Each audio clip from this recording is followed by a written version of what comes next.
আমার যেটা কথা খুব গুরুত্বপূর্ণ কথা, এই যে ইউটিউবে বা একটা মোবাইলের ছবি নিয়ে বা ইউটিউবাররা যে কাজ করছে একদম সঙ্গত কারণে মেইন স্ট্রিম মিডিয়া যাকে ধরা হয় তাতে কি প্রতিফলন হয়নি? প্রতিফলন হয়েছে, অনেক বেশি সাহসী হয়েছে। কিন্তু আমার মাঝে মাঝে অবাক লাগে যে রাজনৈতিক দলগুলোর দীক্ষা অনুযায়ী বিপ্লবী হওয়ার কথা ছিল, তার থেকে ইউটিউবাররা তো অনেক বেশি বিপ্লবী। মানে আমি বলতে চাইছি গত 2 বছরে যত সংখ্যায় ইউটিউবাররা, সেটা কলকাতা পুলিশ হতে পারে, রাজ্য পুলিশ হতে পারে, তাদের কাছ থেকে যে ধরনের বারবার ডাক পেয়েছে, সেরকম সিপিএম এর কিন্তু কোনো নেতা ডাক পায়নি। না, সেটা ঠিক নয়। সিপিএম এর নেতারা তার থেকে অনেক বেশি ডাক পেয়েছে, অনেক বেশি জেল কেটেছে। কিন্তু কথাটা হচ্ছে, সিপিআইএম এর কোনো নেতাকেই বা ডাক পেতে হবে কেন? কোনো ইউটিউবারকেই বা ডাক পেতে হবে কেন?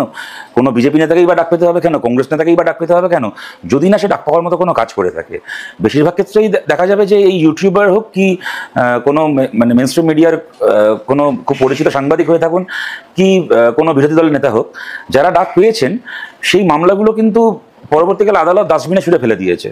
অতএব এই ডাক পাওয়াটা তো হ্যারাসমেন্ট ছিল, তাই না? এটা তো হচ্ছে মানে কাউকে ভয় দেখিয়ে চুপ করিয়ে দেওয়ার জন্য ডাক ছিল। এখানে আমরা